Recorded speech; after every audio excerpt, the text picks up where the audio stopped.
Good evening, ladies and gentlemen. My name is David Vieira, and I'll be your conductor this evening. Well, I conduct people, he conducts musicians. That's Paul Fagundes. We're going to start this evening with our national anthems. They will be performed by an ensemble of musicians from the Sociedade Filarmónica Nova Aliança and the Sociedade Filarmónica União Popular under the direction of Paul Fagundes. Take it away, maestro.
Thank you so much. You may be seated.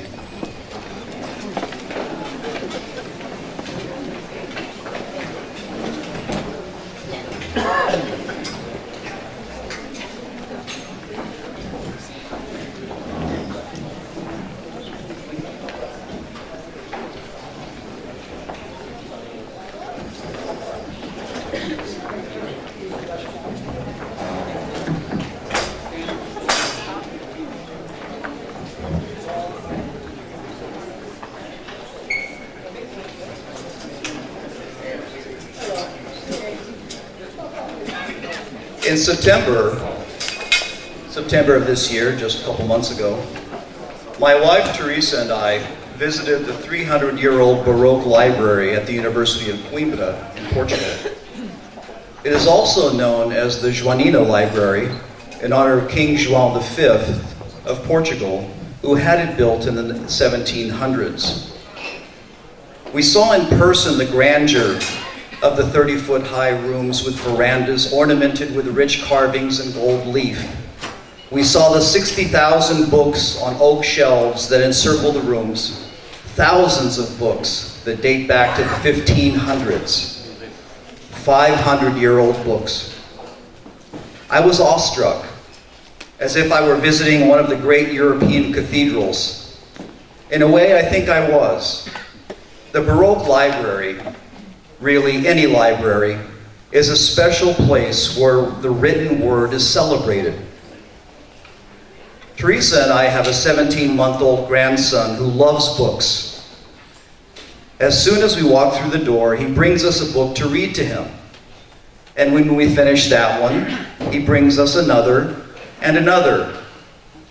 His vocabulary is limited at this point, but he is fascinated by books. Books can be magical, regardless of your age. They can transport you to other places and other times. Tonight we celebrate the launch of Portuguese Bands of California, authored by Tony Goulart and published by Portuguese Heritage Publications. In its 250 pages, the book transports you back in time 125 years to the founding of the first Portuguese marching bands in California. Amazingly, the first bands were founded by a single Portuguese immigrant from São Jorge, but more about him later. Music is a universal language. There is a saying that where words fail, music speaks. Research from Harvard University shows that music carries a set of unique codes and patterns that are in fact universally understood. You can indeed understand the meaning of a piece of music regardless of its cultural background. So whether you're listening to a dance track, a love song, a march, or a lullaby, a song's psychological purpose can be easily identified. Our Portuguese marching bands have the skills to recreate every genre of music. Their musical canvases are vast and diverse. They can fuse, not confuse, but they can fuse, put together, classical, jazz, pop, and even rock. They can layer their performances with depth, intrigue, and an element of surprise that captivates their audiences. And let's not forget their popular animated marches. They are marching bands, after all. So tonight, we will hear about Portuguese Heritage Publications and its new book, Portuguese Marching Bands of California. We will enjoy some fado performances, and we will even experience a unique twist, rarely, if ever, heard in a fado performance. Let's get started. First up, we have Henrique Denis. Henrique was born in Angra do Heroísmo on the island of Terceira. He graduated from the Industrial and Commercial School of Angra. Henrique was drafted into the Portuguese military and was deployed in 1971 to the then Portuguese African province of Guinea. He achieved the rank of sergeant and was honorably discharged in 1973. Henrique immigrated to California in 1974 and began a career of high tech, ultimately leading to the position of Senior Director of Operations in various hardware and software companies in Silicon Valley. Henrique is married to Maria de Fátima Alves, and together they have two daughters, Lisa and Natasha. Please help me welcome Henrique Denis.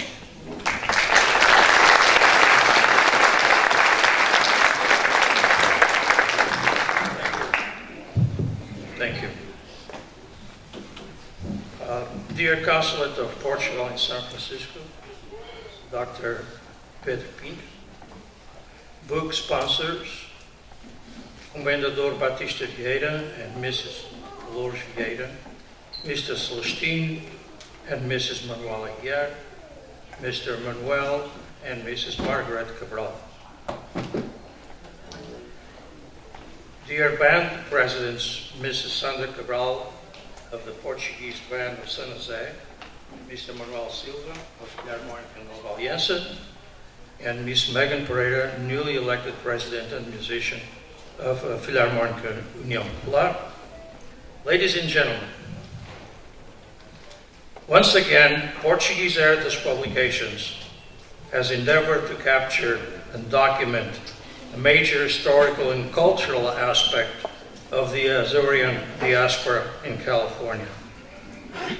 The book, Portuguese Bands of California, 1898-2023, seeks to share with readers an account of the inception, proliferation, and current status of California's Portuguese marching bands. Why write about marching bands, you may ask? Because they are a symbol of celebration. You welcome a hero with a marching band. You welcome a dignitary with a marching band. You celebrate winning with a marching band. And you celebrate the Holy Ghost Festival with a marching band. Not only do bands exercise the mind and the body, they also encourage friendships, cultivate creativity, and provide musicians with a unique opportunity to grow as individuals. The foundations and lessons gained make this an invaluable learning experience that will last a lifetime. Band members strive for standards of excellence. They develop a sense of responsibility for attendance, preparation, and each other. They expand their awareness in rehearsal and performance, enhancing overall individual and collective pride in a job well done. The Portuguese marching band movement began in continental Portugal in the mid-1800s, rapidly extended to and becoming popular in the archipelagos of Madeira and the Azores. Portuguese community bands in California typically consist of volunteer amateur players who depend on the community at large for support through donations and revenue generating social events. The bands also provide members an opportunity to develop musical skills and learn about Portuguese Azorean culture. Our music and philharmonicas hold a special place in the hearts of our community, while remaining an effective way to communicate values, traditions, and culture to younger generations. The formation of Portuguese marching bands in California closely followed the start and consequent expansion of the Holy Ghost community celebrations up and down the state. Many of the newly arrived Azoreans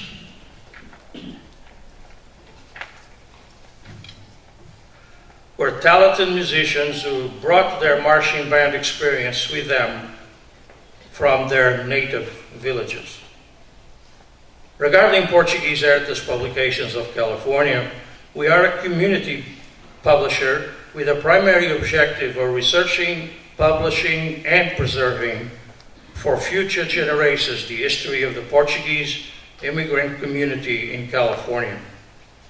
Our primary published works include the Holy Ghost Festas, the Portuguese Californians, Immigrants in Agriculture, the Portuguese Short Whalers of California, 1854, 1904, the Portuguese Presence in California, California Portuguese Politicians, Couplings of Volcano Synergies, Power of the Spirit, and the current publication, Portuguese Bands of California, 1898-2023, the subject of this evening's celebration.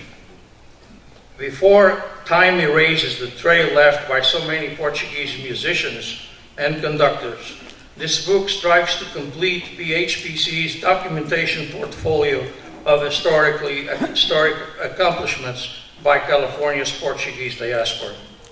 The Portuguese Marching Bands of California is the product of a Herculean effort to dig out of oblivion and organize historically rich bits that would otherwise have lost. Finally, I would like to acknowledge the dedication, hard work, and tenacity of our helmsman, Tony Goulart, without whom this publication would not have been possible. The book will be available for sale later this evening. We encourage all of you to purchase a copy of this historic publications for yourselves or to provide family and friends as a wonderful holiday gift. Thank you.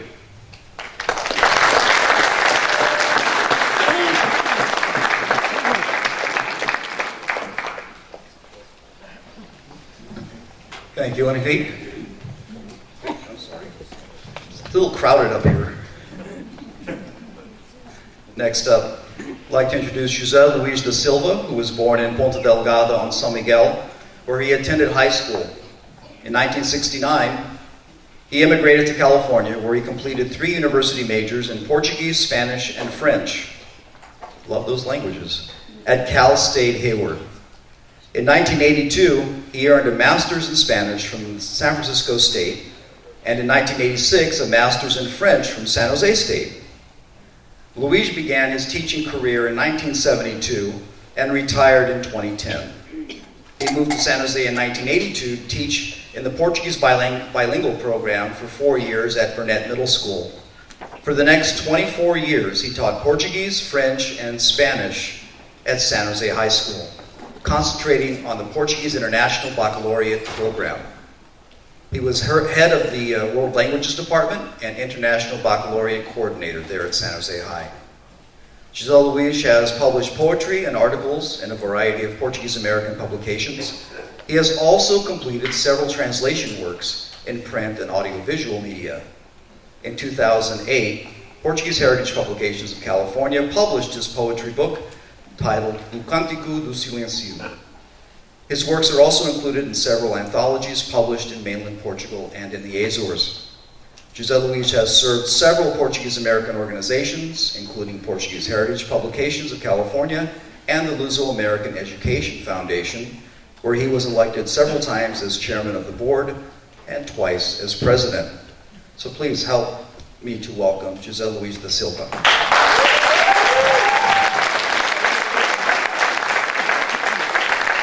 Sounds like a lot of his students are here. Obrigado, David. Está tudo muito sério aqui. Vamos alegar um bocadinho. Boa noite. When Tony Goulart asked me to say a few words about his book, Portuguese Bands of California, 1898-2023, published this year by Portuguese Heritage Publications of California, he recommended that I speak in English, not only because the book is written in that language, but also to reach a greater number of people in the audience. Before I do that, however, allow me to say just a few words in Portuguese. Alguns dos presentes devem-se recordar que dediquei mais de 2 dezenas de anos da minha vida profissional no ensino da língua portuguesa e culturas lusófonas a poucos passos deste salão, em San Jose High School. Nessa escola, tínhamos e temos um programa de português enquadrado no Bacharelado Internacional e um clube português que teve uma forte presença na escola e na comunidade. Durante esses anos, posso dizer que as 3 bandas filarmónicas aqui presentes, a Banda Portuguesa de São José, a Sociedade Filarmónica Nova Aliança e a Sociedade Filarmónica União Popular, foram parceiras indispensáveis nas nossas atividades, permitindo que usássemos gratuitamente os seus salões para jantares, festas e outros eventos e dando-nos todo o apoio necessário. É um enorme prazer estar aqui a falar na presença de diretores e músicos dessas 3 distintas instituições que sempre dignificaram e serviram a nossa comunidade. Posso dizer que nunca lhes pedi algo para o nosso programa que não fosse consentido e superado. Do fundo do coração, um muito obrigado em nome dos jovens que passaram para o nosso programa de português. Besides speaking about the book that we are presenting tonight, I would like to highlight the importance of the Portuguese bands in California. These are not just local institutions. These bands, year after year, crisscross the whole state, connecting the various communities, performing in processions, parades, and concerts. They brighten up the community events with the beauty of their music and the joy of their presence. Having taught Portuguese at San Jose High for more than 2 decades, I had many students who played in one of the 3 bands in San Jose, PBSJ, Nova Aliança, and União Popular. Through all those years, I witnessed the pride those youngsters displayed for being part of one of those philharmonics, where they learned from a young age to play an instrument, sometimes more than one. We have somebody here tonight who was actually contrabassist of one band at 18 years old, in those years. And to incorporate their music knowledge into a collective that was the pride of their family, friends, and community. Those youngsters not only learned to be musicians, they learned discipline, commitment, dedication. Our philharmonics are schools that teach life skills that will shape our youngsters for the rest of their lives. They learn to work together with a variety of people in our community, no matter what gender, age, or economic status. I find it so beautiful to see a young kid playing an instrument right next to a much older adult in perfect intergenerational harmony. It's the old passing their knowledge and love of music and Portuguese culture to the next generation, passing their values to the future. However, the importance of these bands is not limited to our community. The high schools these youngsters attend enrich their music programs with the knowledge that our kids bring. I can attest that without the Portuguese band members, the music program at my school would have been much less successful.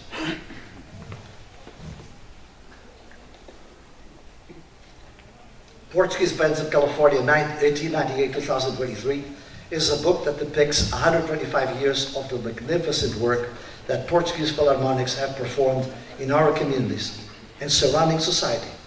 In it, the author, Tony Goulart, in a solid, clear, personal style, depicts the history of the many bands in California that have dignified and enriched our presence in the Golden State.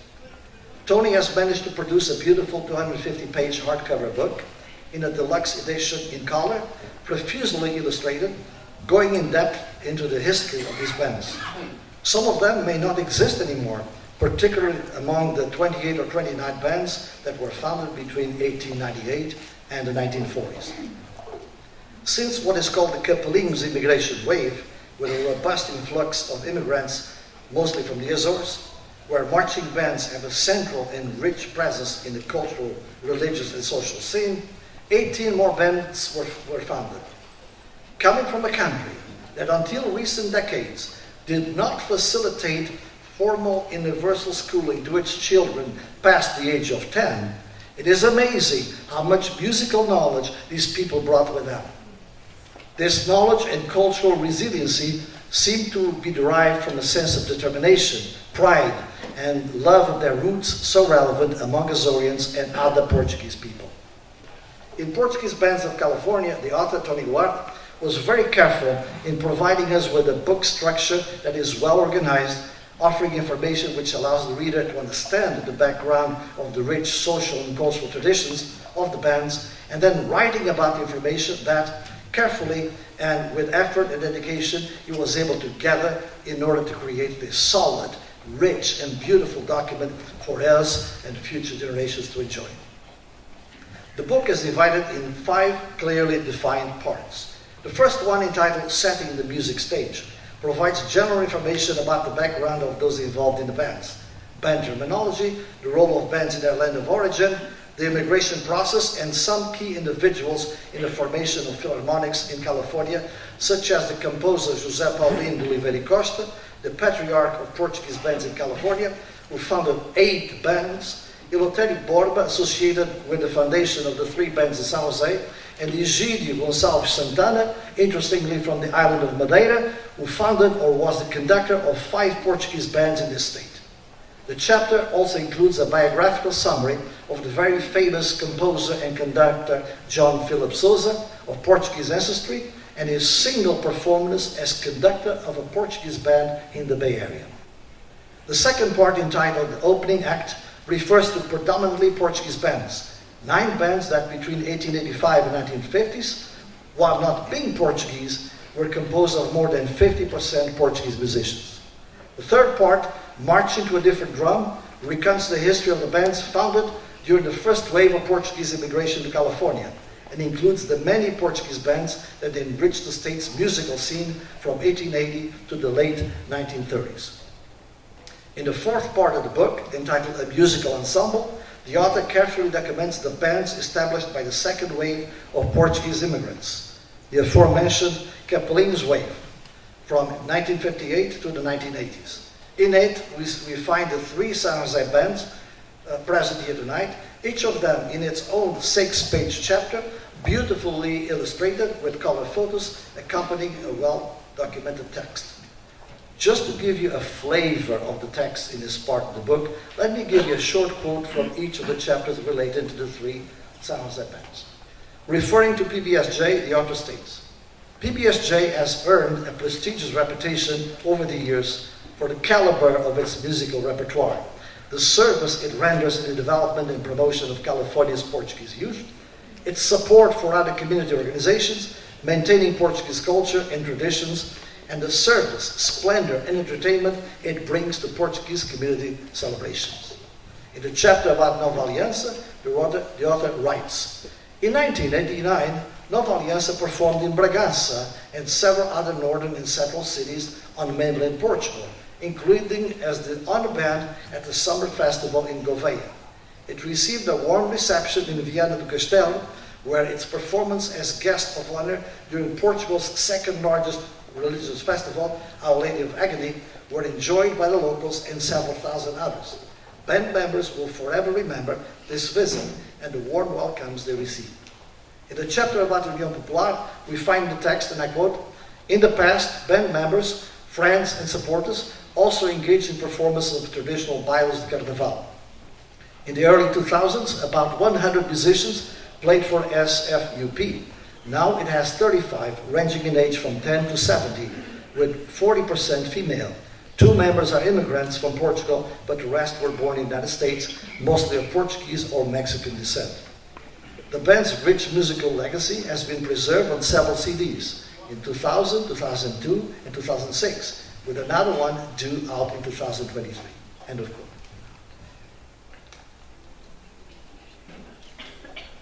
In the final chapter, named Ending on a High Note, Tony Goulart, in his wise, well-thought-out manner, considers the lessons to be learned from the past regarding our bands and community, and ponders our community's responsibility in transmitting our heritage to future generations.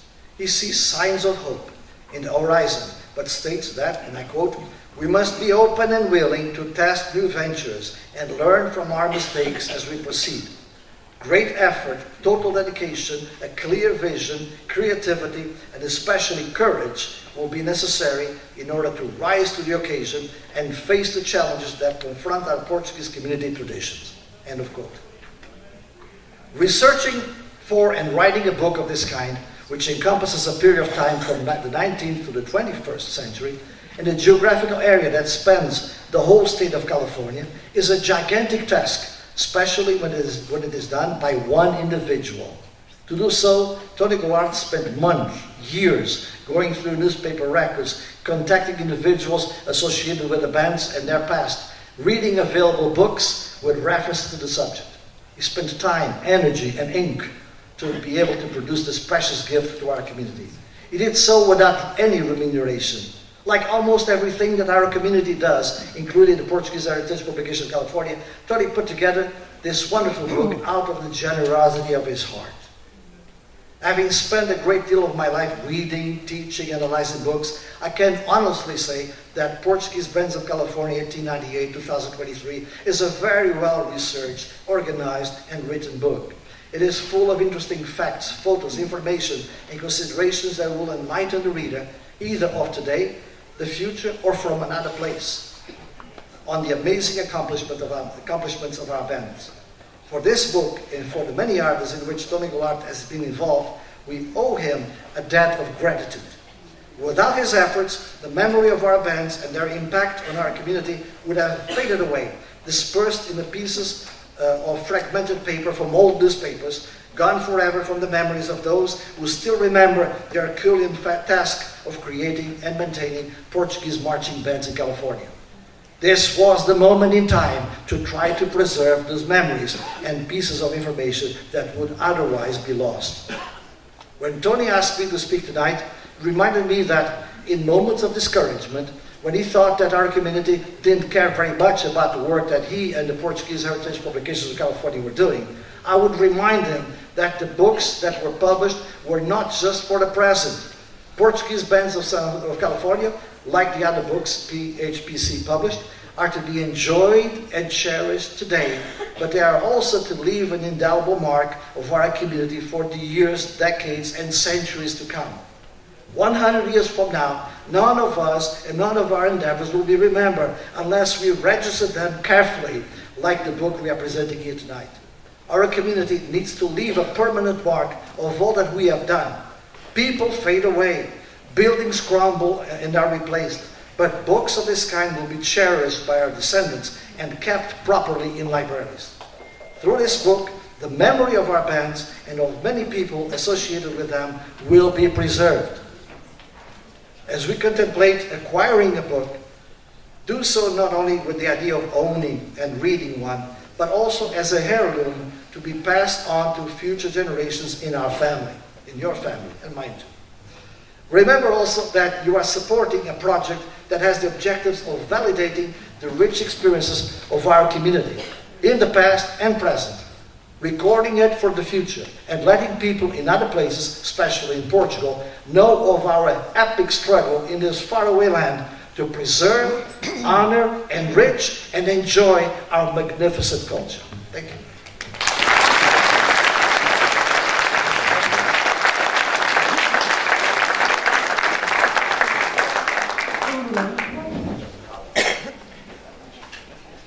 Thank you, José Luís. And thank you, Henrique. We will now have some special performances by 3 fadistas, 2 local and 1 from Portugal, who happens to be here for another event this weekend and agreed to grace us with her presence this evening. Our homegrown artists are David Silveira Garcia and Sandra Pacheco, and our Portuguese artist is Teresa Tapadas. They will be accompanied by Anjo Eiras, Manuel Escobar, and João Cartadeiro, who are tuning. Keep tuning. Our first performer this evening is Sandra Pacheco. With the encouragement of Manuel Escobar, Sandra started singing fado in 2002 in Santa Clara with the group Sete Colinas and Max Gracio. She has also been part of the Portuguese marching band community, joining the Sociedade Filarmónica Nova Aliança's board in 2008 and serving on its boards until 2022. Sandra has also enjoyed participating in Bailinhos do Carnaval since 1889. She will also be singing, or rather she will be singing, Só a Noitinha, composed by Federico Valerio and Raul Ferrão. Please welcome Sandra Pacheco.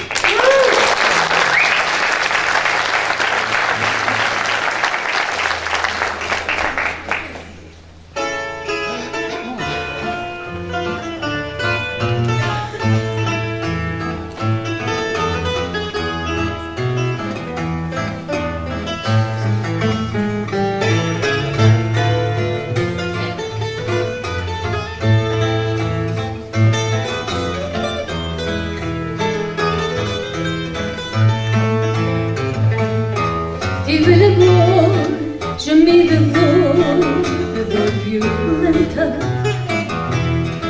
Chorei, sofri e até por si foi ciumenta. Mas tudo mal tem um final, passa depressa.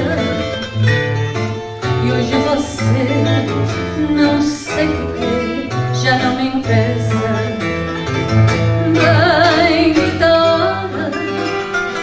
Esqueci por ser ingrato e dei por fora as cinzas do teu retrato. Desde esse dia sou feliz, sinceramente. Tenho alegria para cantar e andar contente.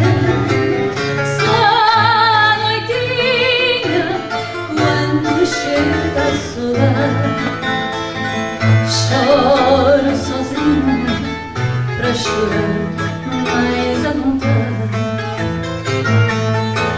Outra paixão no coração, sei que já sentes. Outra qualquer que foi mulher de toda a gente. Se Deus o quis, seja feliz como um breve, porque o rancor, como o amor, também se esquece. Bendita hora, esqueci por ser engano.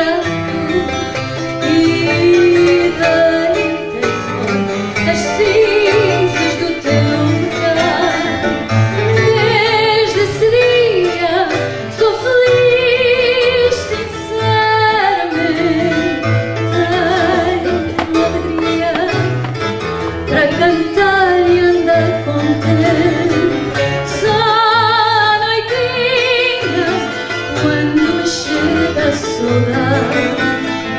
Choro sozinha pra chorar mais à vontade.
Thank you, Sandra. Our next performer is David Silveira Garcia. David was born and raised in San Jose. At a young age, he developed a love of music, whether it was singing or playing an instrument. David learned the saxophone and performed in the Portuguese Band of San Jose, where he became assistant conductor at a very young age, and even president at a very young age. David later learned the mandolin and joined Grupo Folclórico Tempos de Outrora, where he currently plays mandolin and sings. Manuel Escobar also encouraged David to pursue fado. David is both a fadista and songwriter, having written 2 original fados. He has released 2 CDs and 3 singles over the years. Tonight, David will be filmed by a crew from RTP Internacional, the program Portuguesa pelo Mundo. He will be performing Mas Falta Escrever na Lua by Álvaro Martins and Julio de Souza. Please welcome David.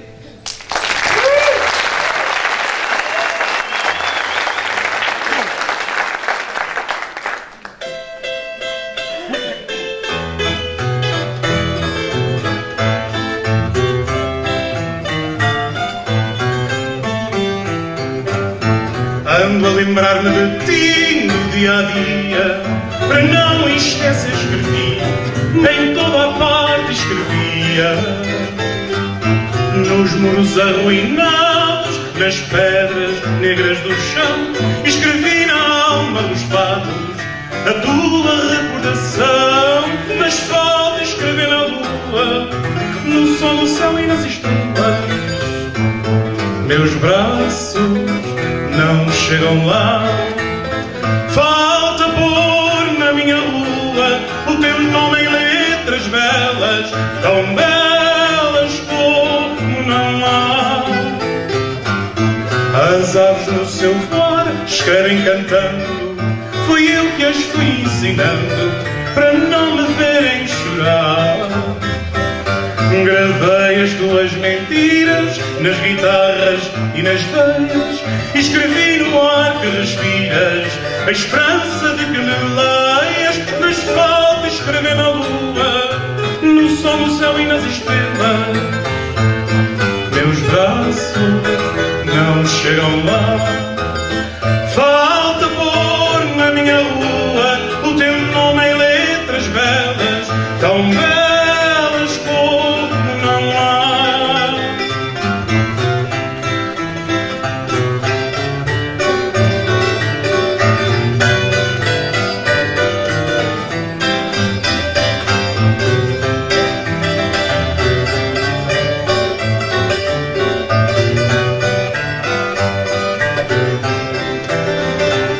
Mas falta escrever na lua, no sol, no céu e nas estrelas. Meus braços não chegam lá.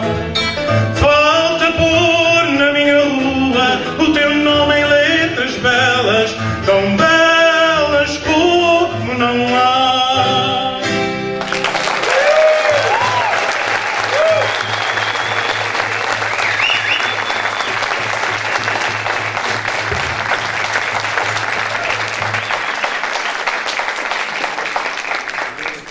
Thank you, David. Next, our next performer is Teresa Tapadas. Teresa originally wanted to be a flight attendant. That's what the biography said. She has a university degree in business management, sang in the church choir, and was part of the folklore group Rancho Folclórico de Riachos from Ribatejo, Portugal.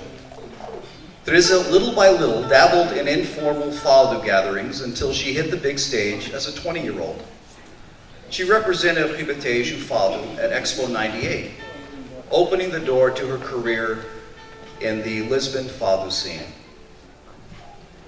Among her illustrious performances, Teresa participated in the tribute to Amália Rodrigues at the Porto Coliseum and in the welcome concert for Pope John Paul II in Fatima. Teresa is a wife and mother who still lives in Riachos. Tonight, Teresa will be performing Alfama by Rodrigo Leão and Pedro Aires Ferreira Magalhães. Please welcome Teresa Tapadas.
Thank you, Teresa.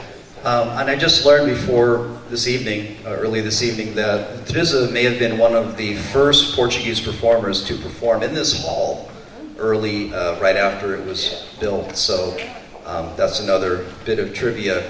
And she's always welcome in California. She says she loves California. And you can chat with her later after during the reception. But I'd like to, at this point, have a round of applause again for Anjo Lueiras, Gonzalez Schwab, and João Papadeiro.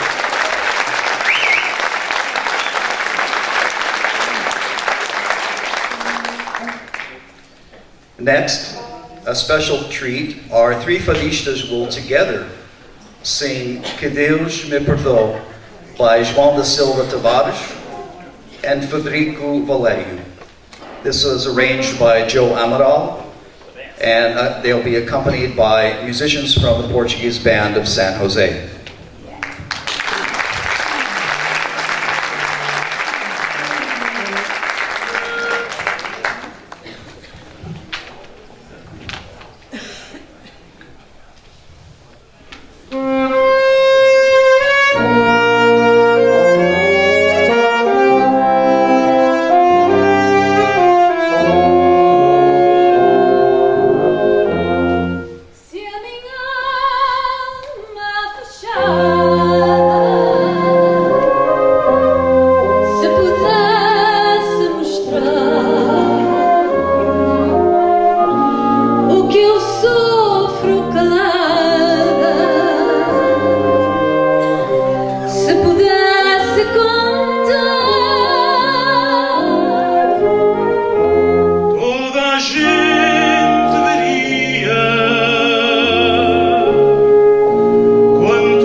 David Silveira Garcia, Sandra Pacheco, Joe Amaral, and the Portuguese Band of San Jose Ensemble.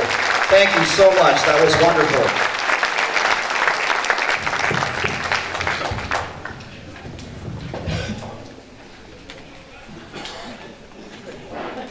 Our final musical piece will be a march composed by José Paulino da Silveira e Costa, who immigrated with his wife from Santo Antão, Topo, on the island of São Jorge in 1895. He became a music teacher, moving from town to town until finally settling down in Hanford. In his 28 years in California's Central Valley, José Paulino founded 8 Portuguese marching bands. Yes, 8. Tonight we have the honor of the presence of 2 of his grandchildren, Pauline Nyberg and Chuck Gibson.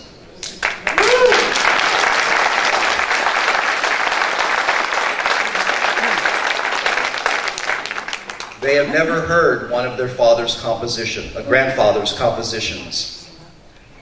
This piece is a funeral march, one of 3 uncovered while researching Portuguese bands of California. All 3 marches happen to be funeral marches, but that's not to say that the maestro did not compose other pieces that were not funeral marches. Others just haven't been found. An ensemble from the Portuguese Band of San Jose, under the direction of Joe Amaral, will now perform Mártir do Japão, from the original music sheets signed by José Paulino da Silveira e Costa in 1886. Performing this composition tonight has special meaning, since 2023 marks the centennial of the maestro's passing, as well as the 125th anniversary of the founding of his first band in Sacramento. Maestro?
Musicians.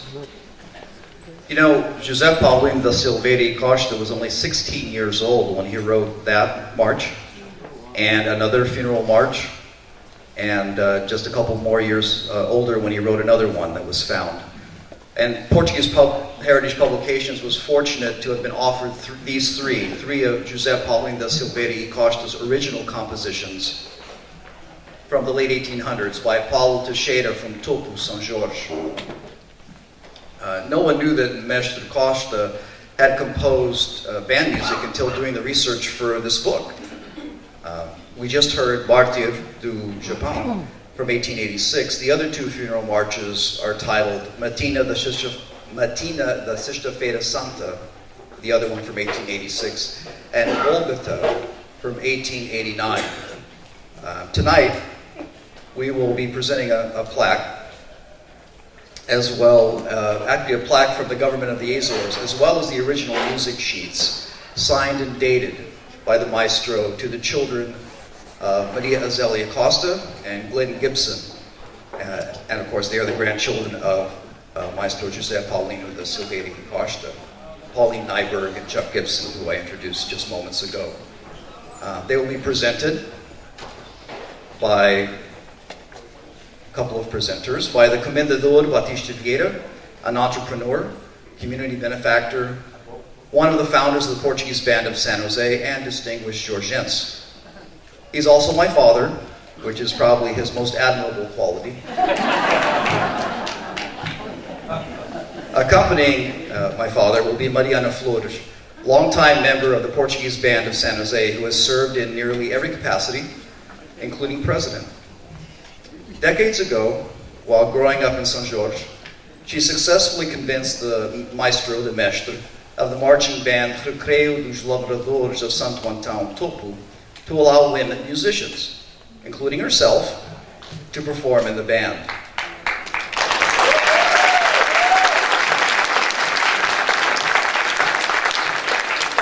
Troublemaker. Allow me to read the plaque before I invite them up. So, Dad and Mariana, you can stay seated until I motion you up, and of course, our guests. From the Regional Government of the Azores, Office of the Presidency of the Government, from the Regional Director for the Communities. This message from the Regional Director for the Communities of the Government of the Azores pays tribute to the memory of the Azorean composer and musician José Paulino da Silveira e Costa for his services to our popular culture in the state of California. José Paulino da Silveira e Costa was born in Vila do Topo, County of Calheta on São Jorge Island, and became the conductor of Philharmonica Club União from 1891 to 1893, an organization, a band that's still active after 154 years. In addition to his being the founder of the local newspaper O Insuano, which means the Islander. Later, as so many others did, he immigrated to the United States, where he settled in California. Like so many of his fellow Azoreans, he always valued and never forgot our cultural identity. José Paulino dedicated himself to teaching music and to establishing 8 Portuguese marching bands in Sacramento, Mill Valley, Buhack, Merced, Tulare, Visalia, Hanford, and likely in Watsonville as well. In doing so, he made an unparalleled contribution to the preservation of one of the most dynamic expressions of our popular culture. And for that reason, this is a just and opportune tribute. It is just because it expresses the gratitude of the 3 San Jose Portuguese marching bands, to which the government of the Azores gladly joins, by praising and celebrating José Paulino's whole life dedicated to the Philharmonica culture, a distinguishing and enriching trait of our communities in California. This recognition is timely because it occurs on the centennial of his passing in 1923. It is also timely because tonight's public presentation of the book, Portuguese Bands of California, is occurring in the 125th anniversary year of the first band founded by José Paulino da Silveira e Costa in Sacramento. I applaud this commemoration through my friend Tony Goulart and Portuguese Heritage Publications of California, joining the presence of the Consul General of Portugal in San Francisco, and especially the presence of 2 of the grandchildren of the great composer and musician José Paulino da Silveira e Costa, Ms. Pauline Nyberg and Mr. Chuck Gibson. Please come up.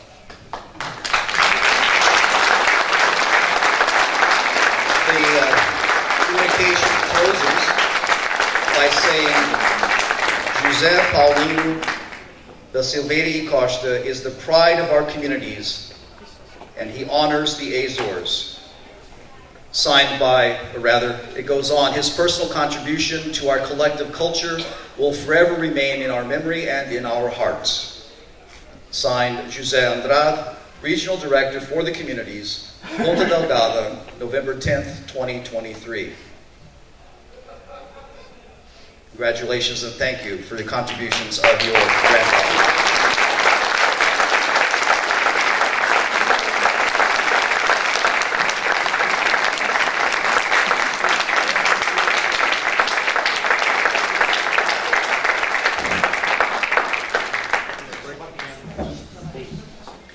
I invite now to the podium Henrique Denige, who will conduct our next matters.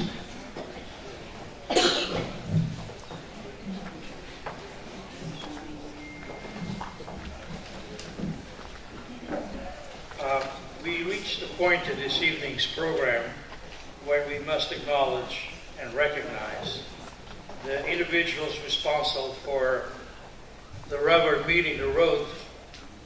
We are talking about the individuals who, with the help of their board members and friends, make it all happen.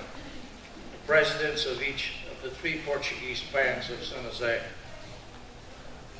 As I asked them to leave the presenters table and line up facing the audience in front of the stage, I would like to make a few short remarks about each of them as we prepare.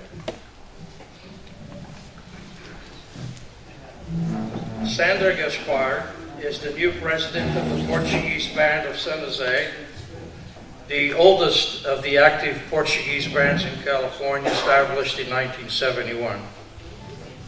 After a sabbatical from the band, Sandra returned to take on a double role of musician and president of the organization. She is just one example of the much needed and welcome change of the guard on the community organization's leadership by the first generation of Portuguese Americans. Surrounded by seasoned former board members and friends, Sandra will keep the musical flame alive and thriving at Portuguese Band of San Jose.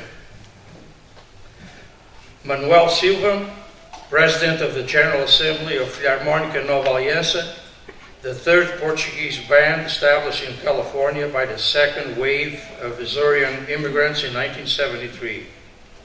Manuel is the only founding musician of the band who is still playing.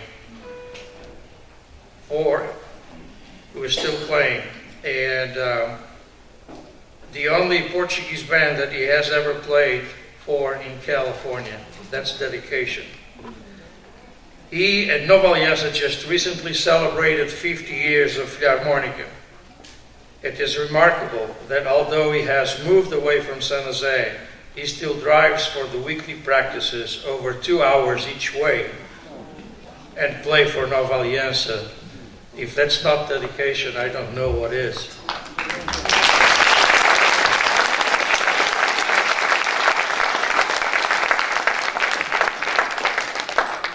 Megan Pereira has been playing for União Pilar for a number of years.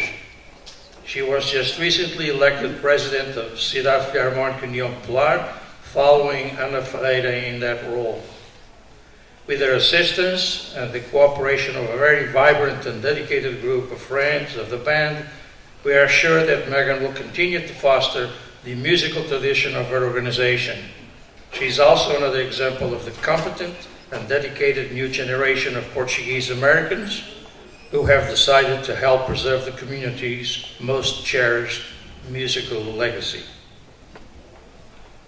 As we recognize Sandra and Megan for their courage to take on their respective presidential responsibilities of their bands at such a young age, and Mr. Silva for his long dedication to the Portuguese bands, I now would like to invite Mr. and Mrs. Batista Vieira, Mr. and Mrs. Celestina Guerre, and Mr. and Mrs. Manuel Cabral to join the presidents in front of the stage.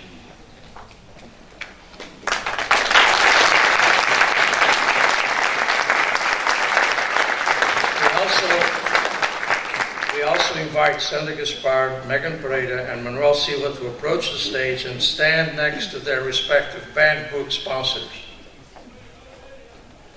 I will now call out the names of the band presidents one at a time, and the respective book sponsors will hand over the books to each president. I also ask the audience to applaud as each president's name is called out. Mr. Batista Vieira and Dolores Vieira, I would submit that these two names are some of the most familiar ones within the Portuguese community of California. A humble and shy, very well deserved.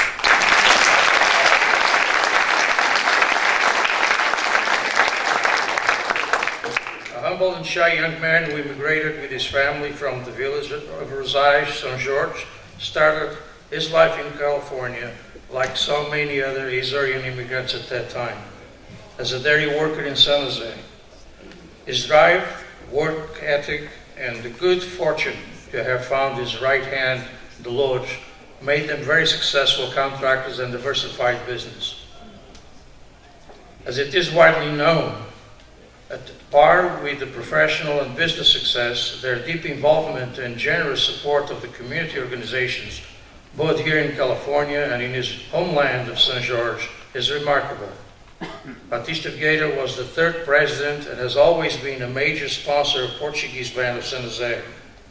He was also president of Luz America Fraternal Federation.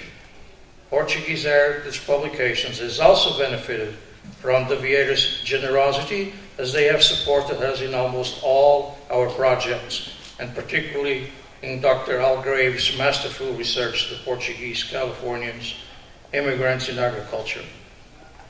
We may now present the books to Ms. Sandra Gaspar, President of the Portuguese Band of San Jose.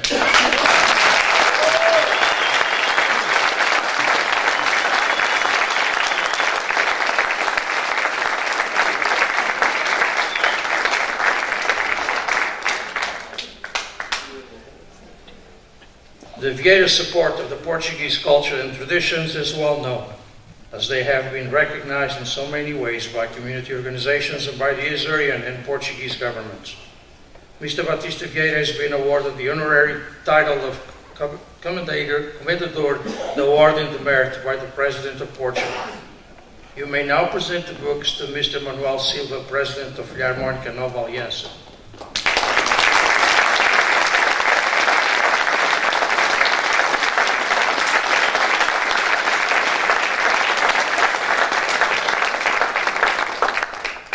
Celestine and Manuel Aguiar, Manuel and Margaret Cabral. When PHPC first approached Celestine and Manuel Aguiar, very well-known, respected, and successful owners of AME drywall contracting business, as they so often have done in the past, they promptly and generously accepted to sponsor the books for União Popular. However, when Manuel and Margaret Cabral, former presidents of that band, found out about it, they insisted vehemently in sharing the expense with the Aguiars. And that is the reason for the joint sponsorship, as the remainder of the Aguiar sponsorship was channeled to present several historical societies in the Bay Area and San Joaquin Valley with copies of the book. Celestine and Manuel Aguiar, as several other members of our community, immigrated to California as the result of the controversial independence process of former Portuguese colonies in Africa, specifically in Angola. Throughout the years, their generosity to Portuguese Heritage Publication has been remarkable, and we thank them for that.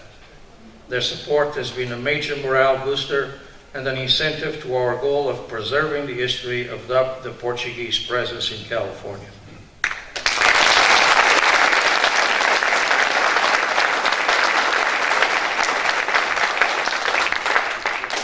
Manuel and Margaret Cabral, another couple of São Jorge immigrants, also from Rosais and Terreiros, have been known for their very successful gardening business and investments, for their involvement and for presiding at Luz America Fraternal Federation, their philanthropic generosity to the Five Wounds Church and many other community organizations, especially Alianças Jorgenses. Manuel is a past president of União Popular. The HPC benefited from Manuel and Margaret Cabral's generosity, and we will never forget the invaluable support and the key role they played during the very successful International Conference on the Holy Ghost Traditions held in San Jose in 2010. You may now present the books to Ms. Megan Pereira, President of Philharmonic União Popular.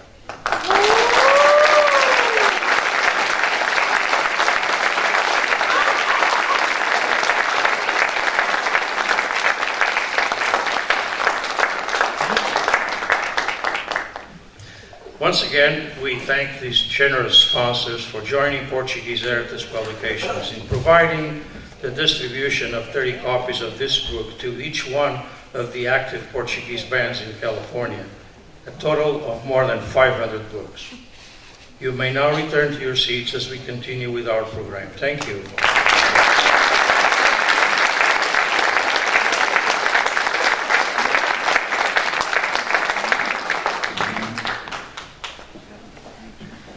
Thank you, Henrique.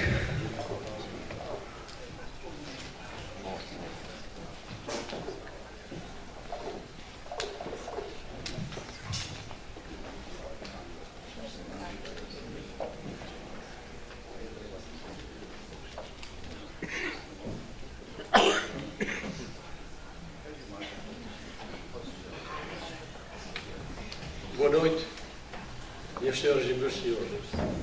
Depois de ouvir tudo o que eu ouvi aqui, pouco mais tem para dizer, mas sim, a Assembleia da Sociedade Filarmónica da Nova Aliança, seus músicos e famílias, membros e famílias, quero agradecer do fundo do coração a tudo que a família Batista Vieira tem feito para a Sociedade Filarmónica da Nova Aliança. Muito e muito obrigado.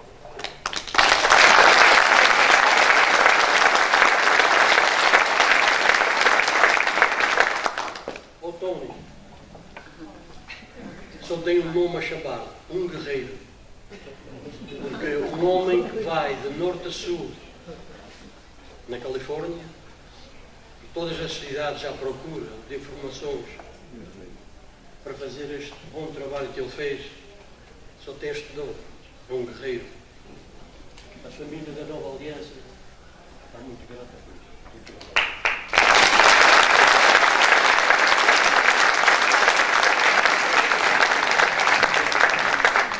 Obrigado, Sr. Manuel Silva.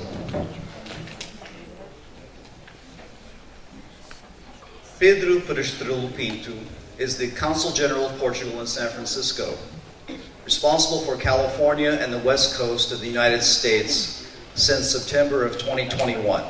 It's not just the West Coast, it's like Idaho and Nevada, Hawaii. He's a surfer, actually, believe it or not. And he gets Hawaii. He's got a friend in the diplomatic corps, the State Department in Portugal for sure.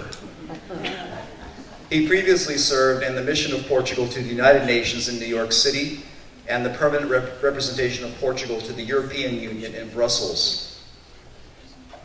While in the Ministry of Foreign Affairs of Portugal in Lisbon, the Consul General was Chief of Staff of the Secretary of State for Foreign Affairs, and also an advisor to 4 ministers of foreign affairs and head of unit for the United Nations issues. Prior to his Portuguese diplomatic career, the Consul General was a consultant for the World Bank. He earned a Master's of Arts degree in International Economics and Conflict Management from Johns Hopkins University School of Advanced International Studies. Consul General Pedro Pinto is married to Catarina, and they have 4 adorable children.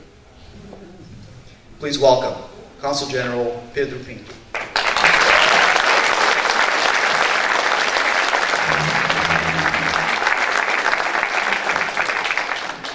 Muito obrigado, David. Uma versão alternativa e mais curta. Eu sou o Pedro, tenho o privilégio de servir Portugal numa comunidade de pessoas portugueses tão extraordinários como vós e os vossos antepassados. É um gosto estar aqui hoje nessa qualidade. Eu começo por partilhar algo embaraçoso. Eu era o pior da minha aula em música. Por isso não é sobre música que eu me posso pronunciar. E sobre a parte da história, o Zé Luís e o Henrique já disseram o que mais importante havia a dizer, e por isso eu vinha aqui essencialmente dizer duas palavras. I'm here essentially to share two words. Parabéns e obrigado.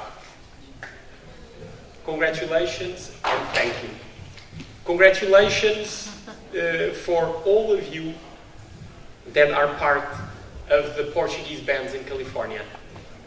Through Tony, I learned that it's the 125th anniversary of Portuguese bands in California. It's an extraordinary achievement and legacy. So congratulations, parabéns to all of you, in particular through the presidents of the three bands here today. I convey this message of recognition for what you do. The second word of obrigado, thank you, to the family of José Paulino Costa, that 100 years ago passed away, and what a legacy he left. He embodies the entrepreneurship, the spirit of entrepreneurship that all of you, members of the Portuguese community, have brought to this country. I imagine that from the top, the view to the Fajante Sant Cristo, probably that beauty has probably inspired to translate into music the extraordinary beauty of the Azores. So, obrigado and congratulations for what your grandfather has done.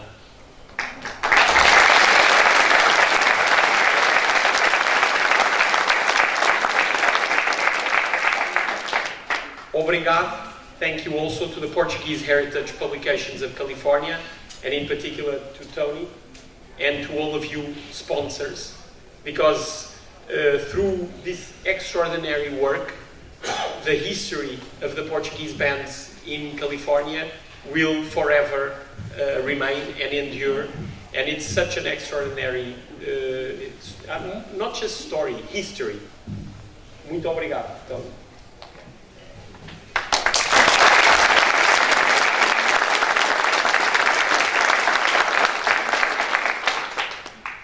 When I came here, I knew 2 years and 2-3 months ago, I knew more or less what to expect, starting with the waves, but going well beyond the extraordinary Portuguese community. But there are, perhaps I would say, without wanting to be unfair, 3 things that went above what I expected.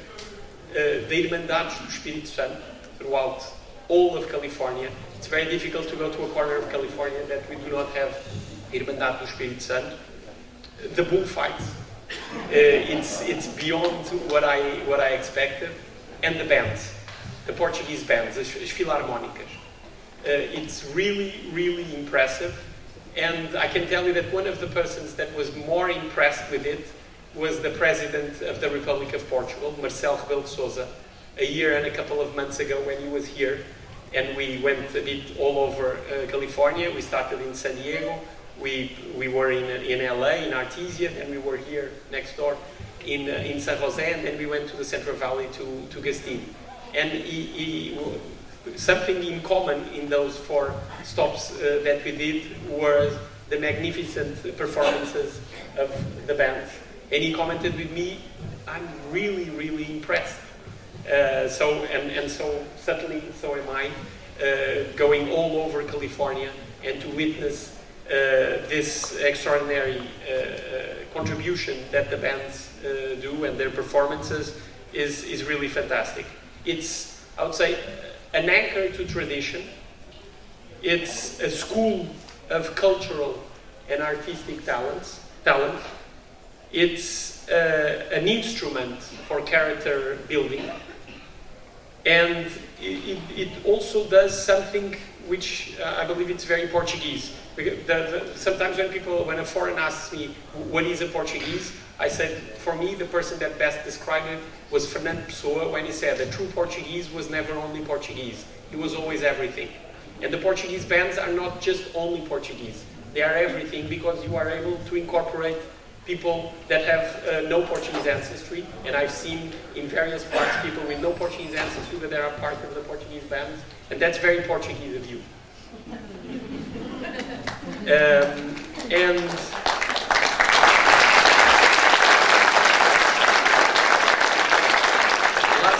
Well, actually, something. If someone of the organization of the annual band festival is here, I must say that I'm sorry because I wanted to go there last weekend to Turlock, but unfortunately I couldn't be ubiquitous, and I had the previous commitments. I thought that maybe with time I was able to make it, but traffic did not allow. So unfortunately, last weekend I couldn't make it. Hopefully next year I'll be able to go to the Portuguese annual band festival, which is such a great celebration of Portuguese culture and of Portuguese music of these bands.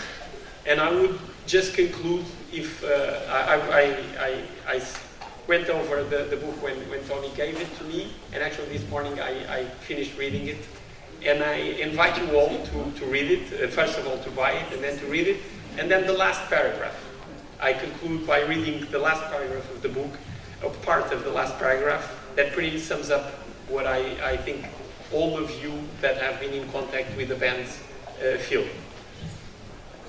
They are present at virtually all of our community events. They have celebrated our joys and mourn our losses. I am certain that we, as a community of old and young alike, will find ways to preserve, restore, enhance our beautiful music philharmonica tradition. Muito obrigado, Tony.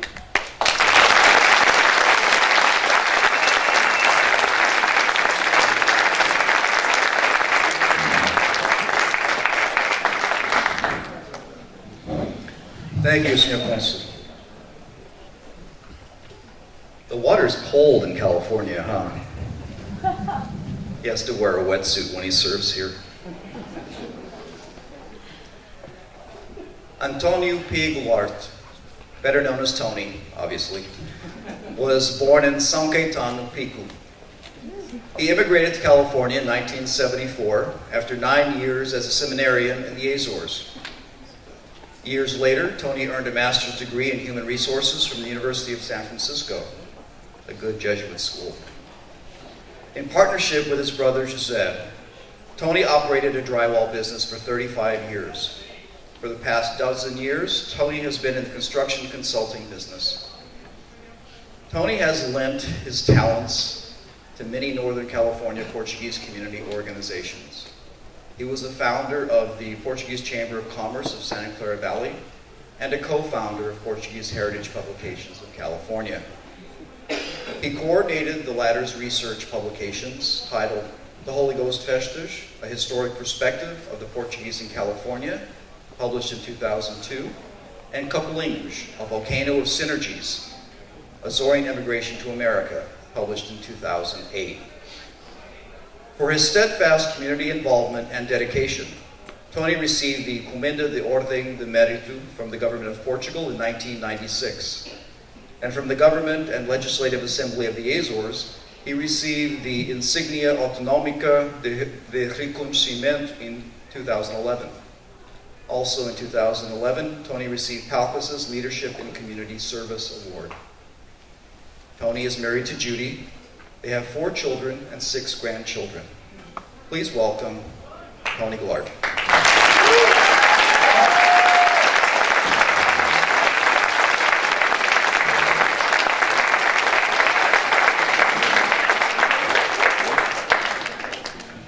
I'm so relieved. I just looked at my watch and it's 8:40. I had to bet with my daughter Vanessa that we would make it, and they would make it on a timely manner.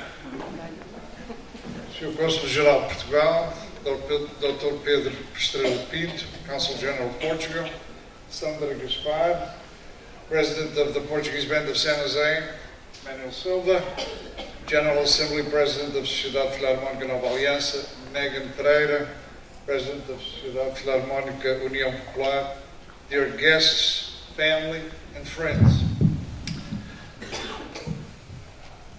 I'm not known for my sense of humor when I speak in public.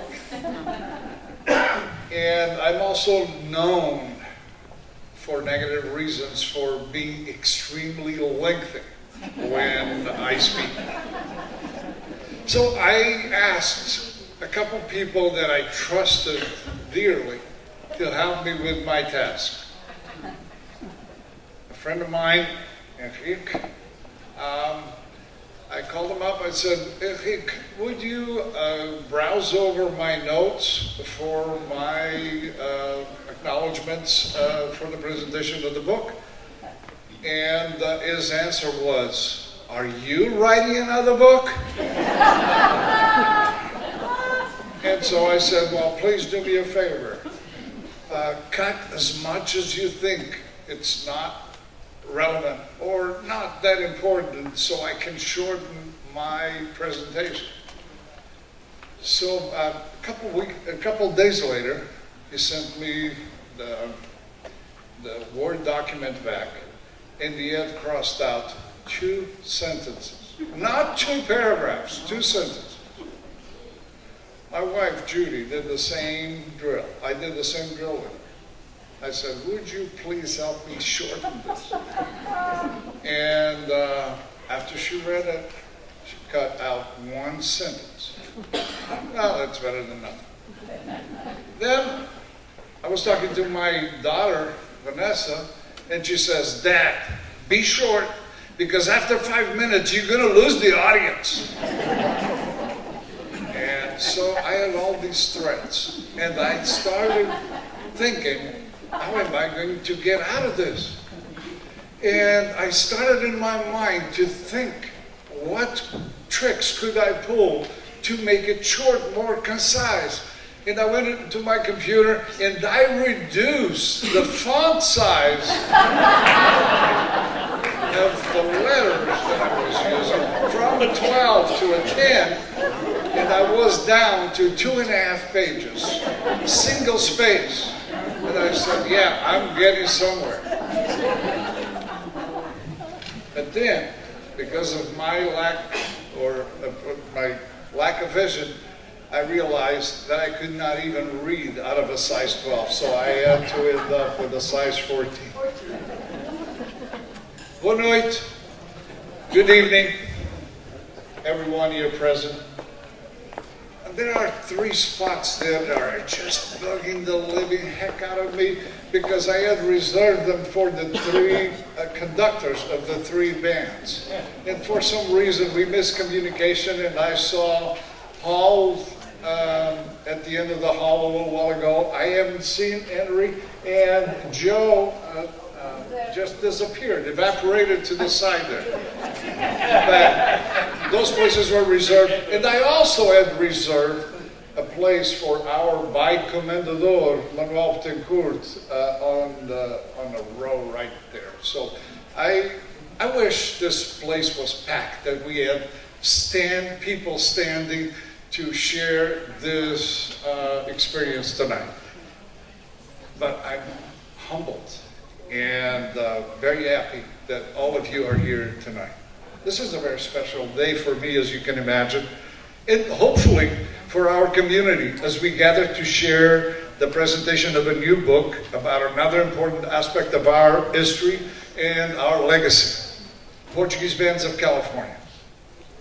I thank you for your presence and for your interest in the subject, and above all, for your support of a dear cultural, Azorian, and Portuguese tradition brought over by our pioneer immigrants and still maintained with great effort by all those involved in the preservation of the Philharmonica music tradition.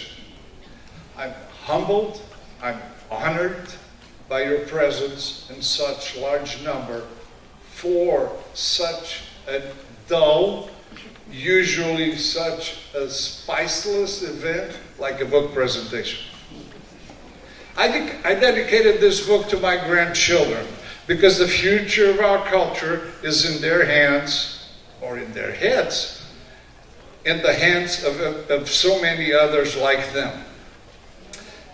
I was recently and pleasantly surprised to learn that Draven, the oldest of our grandchildren, and Madeline are both learning the clarinet. They actually have the instrument at home.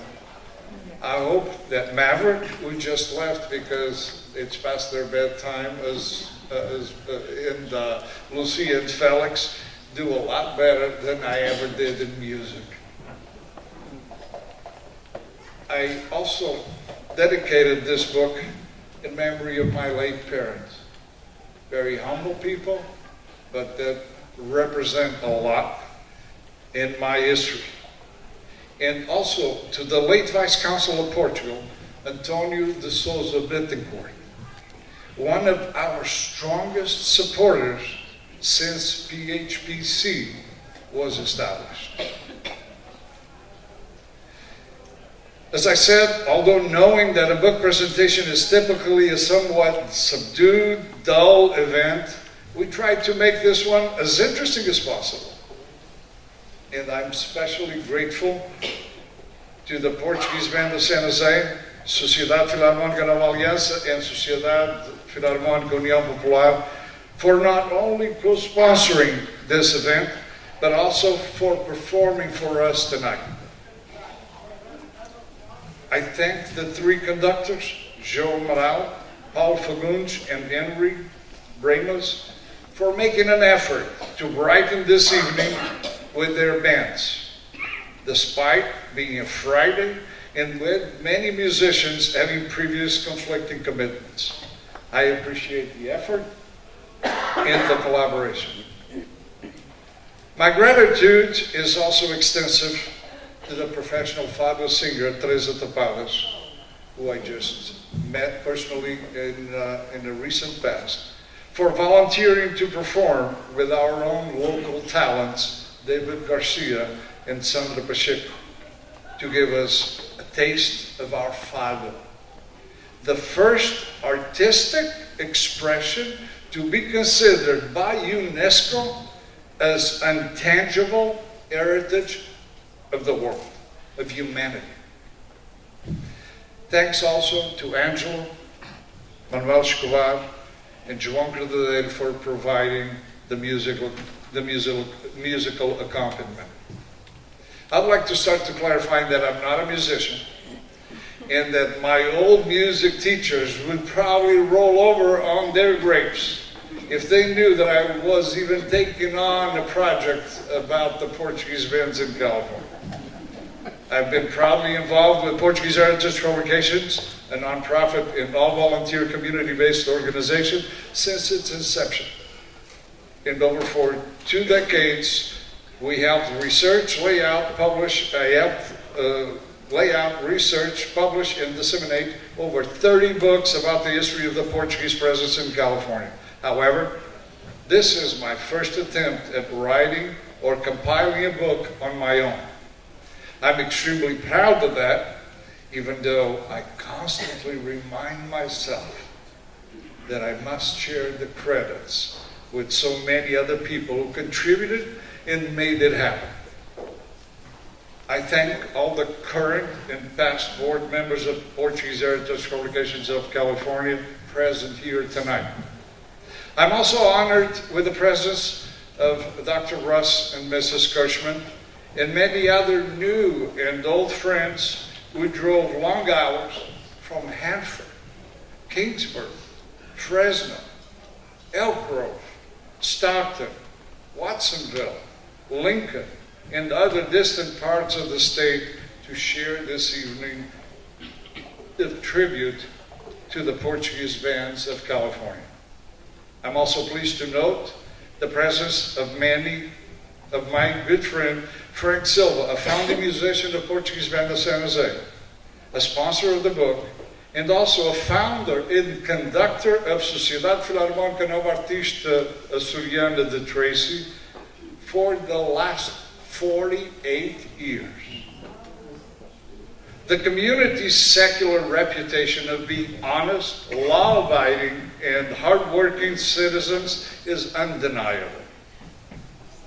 So is the historical major professional contributions to the prosperity of this state in agriculture, tuna fishing, dairying, construction, and many other service industries. However, the Portuguese traditions and contributions to the rich religious, cultural, artistic, and entertainment aspect of our presence in California are often overlooked and neglected.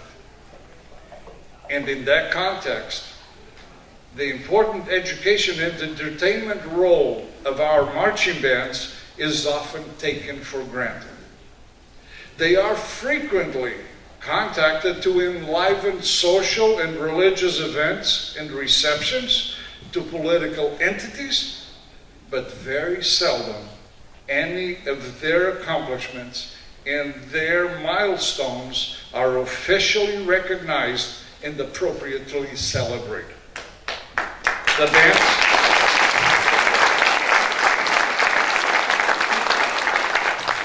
Our bands can no longer continue to be ignored, a distant relative of the Portuguese culture.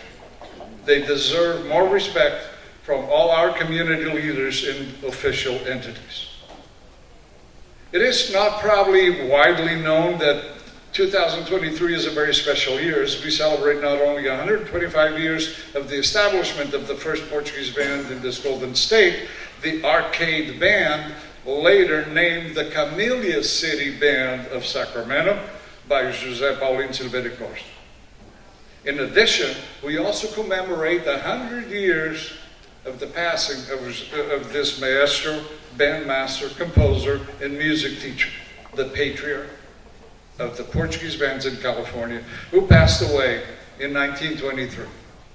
I was first drawn to the topic of Portuguese bands in California more than 2 decades ago, when I began collecting information about several bands after my friend Adrian Alston of Tulare asked me to translate a 1923 editorial by Arthur Avila in his newspaper, A Colônia Portuguesa, about a certain Mr. Costa who had founded several bands in California.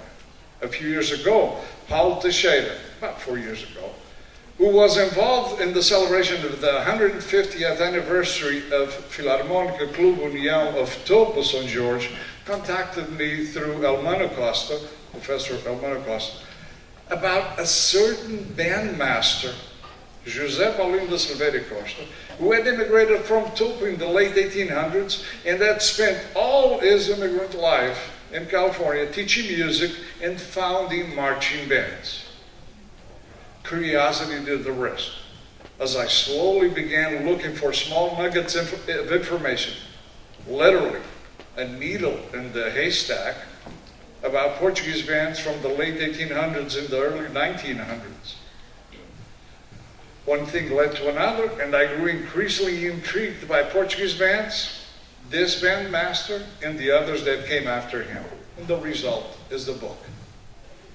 I found 29 bands which were established during the first wave of immigration, Azorian immigration to California from 1898 until the 1930s.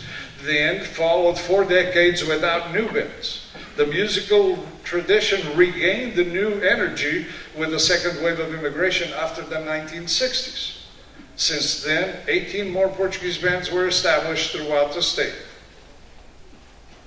It is worth noting that 23% of all California Portuguese bands were established by musicians from Vila do Topo, St. George. Namely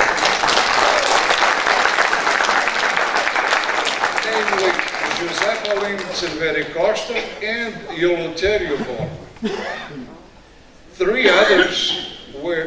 3 other bands from Turlock, the first band of Turlock, or no, the only band of Turlock, because they never established another one.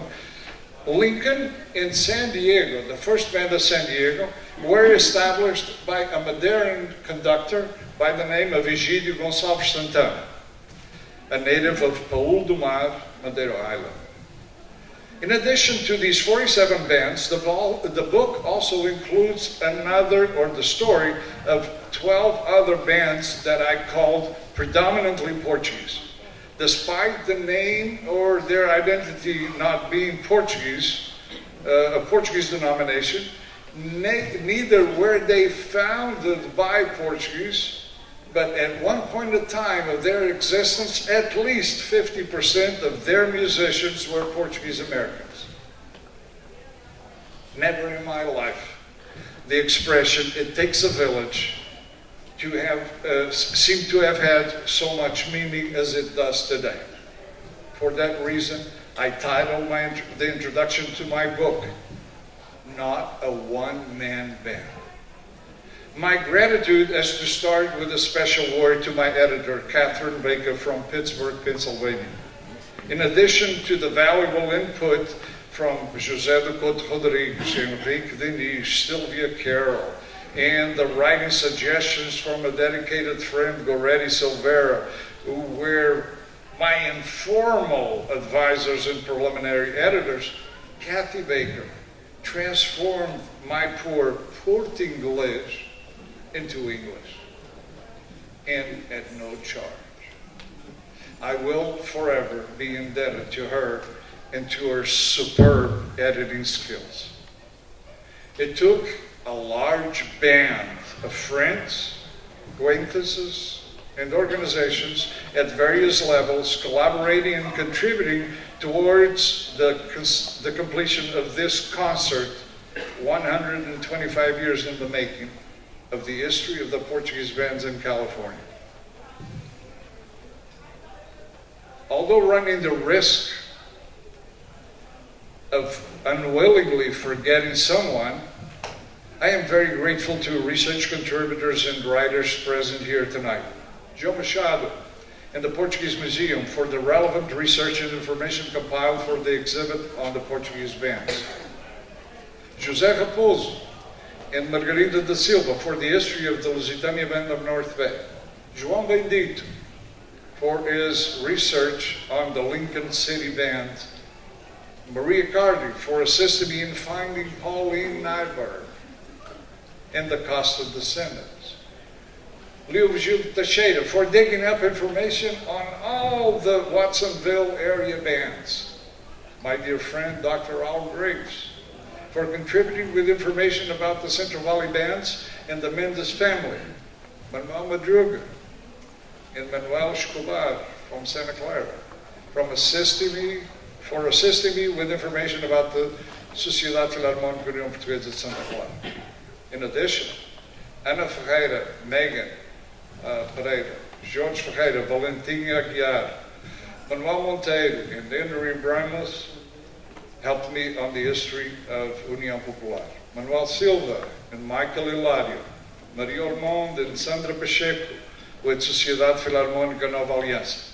Mariana Flores, João Moral, João Flores, and Rogério Silveira on the history of the oldest of the current bands, the Portuguese Band of San Jose.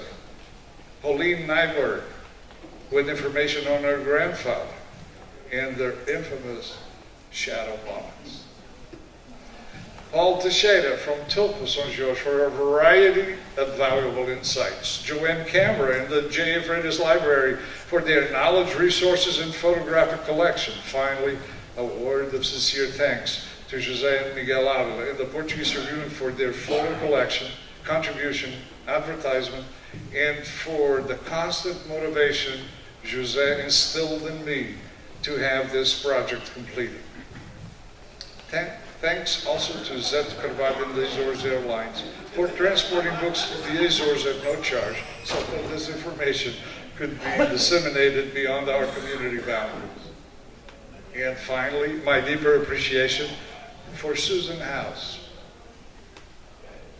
widow of Gordon House, the author of the beautiful acrylic painting in the back, used for the book Dust Cover, for allowing me to use his work.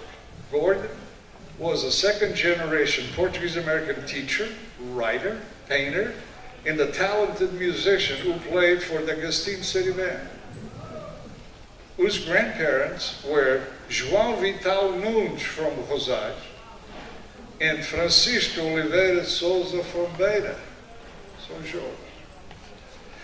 Many others who assisted me with their knowledge and materials throughout California deserve mention, but I will have to convey that personal gratitude at another, more appropriate time and place. Regardless of how valuable and interesting the contents of a book may be, without reaching the hands of readers, it serves very little purpose. I am thankful to all the sponsors who partnered with Portuguese Heritage Publications to donate over 500 copies of this publication to the current band members of California. Without their support, this information was almost as good as if I had forever remained or left it in the drawer of my filing cabinet. I am grateful to Margarida and Ruben Silva for sponsoring Lusitania Band of North Bay. Manuel and Diane Madruga for co-sponsoring the copies of the Band of Santa Clara. In the San Jose area, my deepest gratitude goes to my friends Batista and Dolores Vieira for their sponsorship for the Portuguese Band of San Jose in Nova Aliança, and Manuel and Margaret Cabral for sponsoring União Popular in conjunction with Celestino and Manuel Aguiar, who also sponsored the copies given to a number of historical societies throughout the state. Their continued support is a breath of fresh air and an incentive for future projects. These three couples have always been key sponsors of most of our book projects. We thank you for your generous support. In the same breath of deep appreciation, I would like to go, and I'm almost done. In the same breath of deep appreciation, I would like to acknowledge the generosity of Portuguese Tribune, the Aspera Media Group, and radio stations KSQ LBS in publicizing the new book in various forms. I'm also pleased to welcome the crew from Portuguesa pro Mundo, from Active Internacional, who will be featuring our friend singer David Garcia in one of their future programs. This event would have not been possible without the unselfish cooperation of so many other people. A group too large to be enumerated and too easy to inadvertently overlook sometimes. However, I cannot ever forget the drive and dedication of Sandra Gaspar, Mariana Flores, Berta Vasques, and their vast group of helpers at Portuguese Band of San Jose. The tireless Ana Ferreira, Megan Pereira, and all their helpers from União Popular, Manuel Silva and Maria Ormond, and the team from Nova Aliança, Maria Alche, Luís Jesus, Olímpia Mendonça, Dionil Goulart, Leontina Cardoso, Carlos Fagundes, Hermínia Cardadeiro, and Margaret Cabral from Aliança Jorgense, Manuel Santos, Elder Goulart, who are going to help in during this reception, and Arturo Azevedo. The poor guy had to improvise. He had to become our improvised sound technician in an instant's notice. And so many other people who financially and with their hard labor contributed to this evening's program. To all those who accepted my challenge to take a more active role in this event, David Vieira, Henrique Diniz, José Luís da Silva, the three Portuguese bands of San Jose, and the always welcome Consul General of Portugal, my deepest gratitude to all of you. Finally, a word of thanks to my daughters and son and their families, to my brother and sister and their respective spouses for being part of this event, and to my patient wife for listening to band stories, giving feedback, and editing write-ups for the past couple of years. Thanks for understanding the passion and the time I forfeited the family to accomplish it.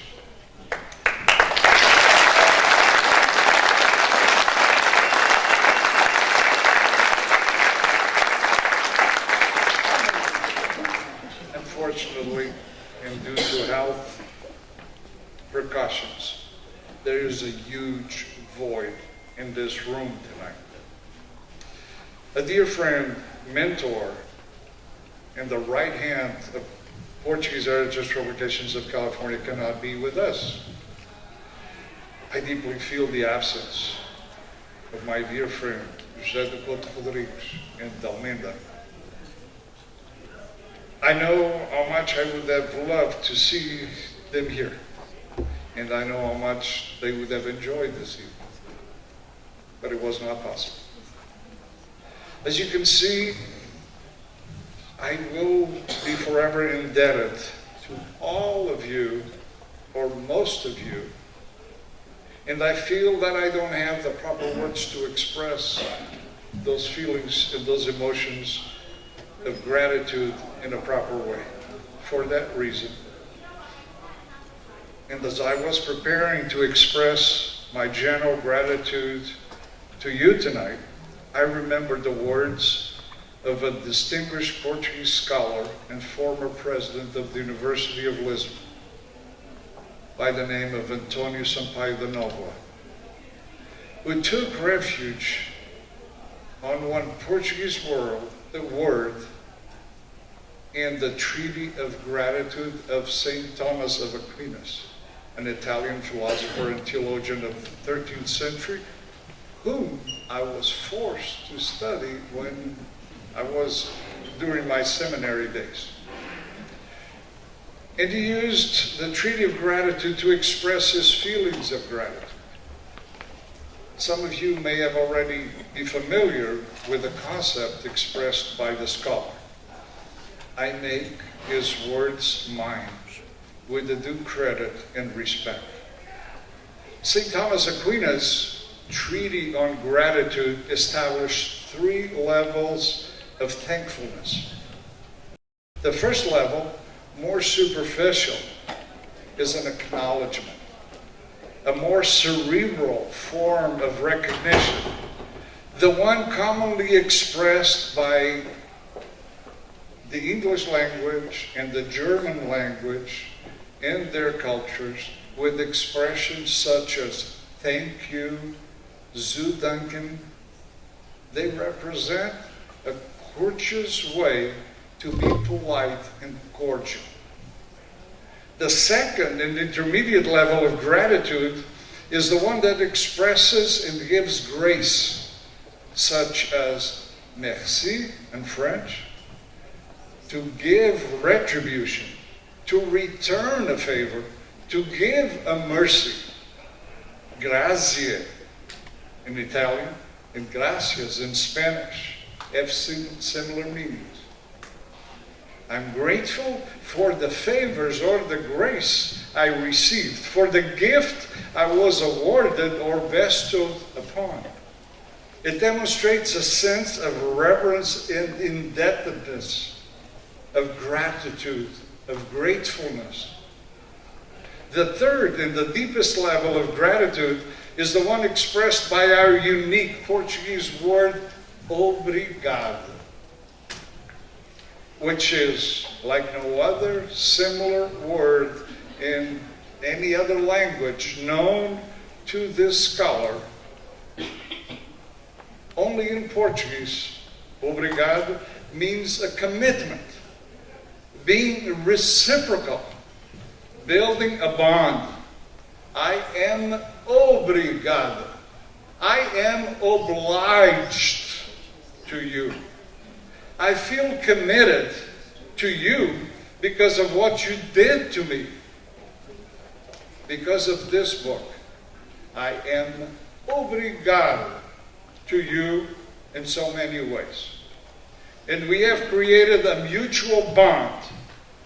And we have committed to help this community to be better, to excel, to overcome its differences, to be more united and more cooperative, as it's shown here by this gathering of 3 of our bands in one same event. Obrigado. I am deeply indebted to you because you are here today. I will forever be obrigado to you for what your presence meant to me. And because of your presence, because of your attention and respect, because of your dedication, because of your musical talent, because of your care, the care that you put into the confection of the delicious food that we'll be sharing in a short while. because you have maintained this in other venues where we can celebrate our cultural diversity because of our friendship, because of your support, because of your respect of the Portuguese culture and traditions. I feel that tonight we strengthen and renewed a mutual bond and the lasting commitment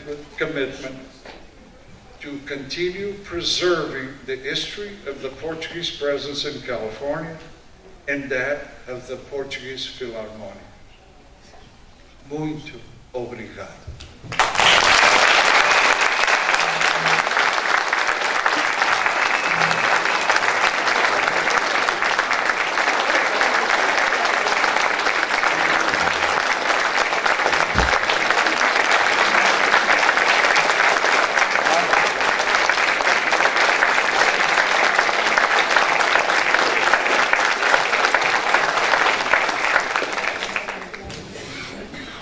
Vanessa, I don't know what your bet was.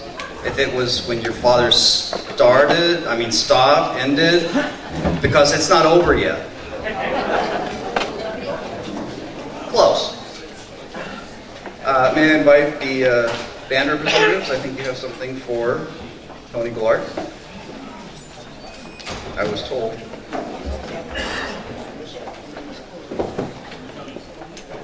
There are messages being passed, sign language.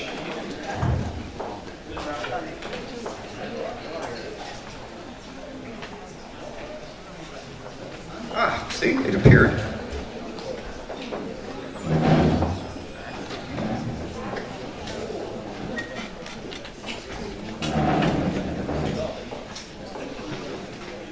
behalf of Portuguese Band of San Jose, Nova Aliança, and Young Goulart, we would like to present Tony Goulart for you.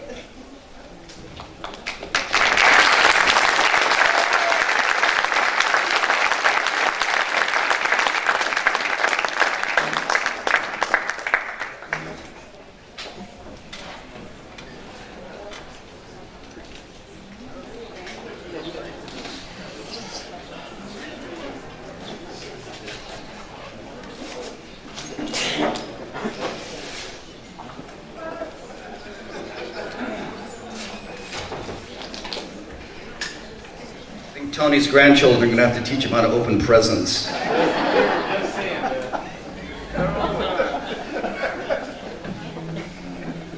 Now, thank you so much. In recognition of your outstanding dedication, visionary guidance, and exceptional leadership, we express our profound gratitude to Antonio Goulart. We are deeply grateful for your thoughtfulness, commemoration of our Portuguese culture and arts in your remarkable book, The Portuguese Bands of California. With the utmost respect and appreciation, Portuguese Band of San Jose, Nova Aliança, and União Club. Thank you.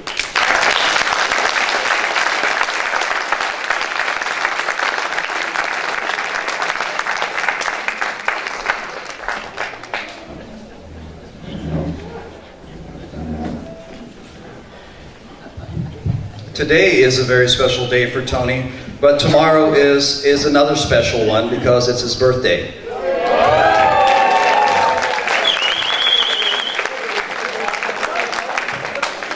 I'm not singing, so somebody else better take that over. I mean, sure.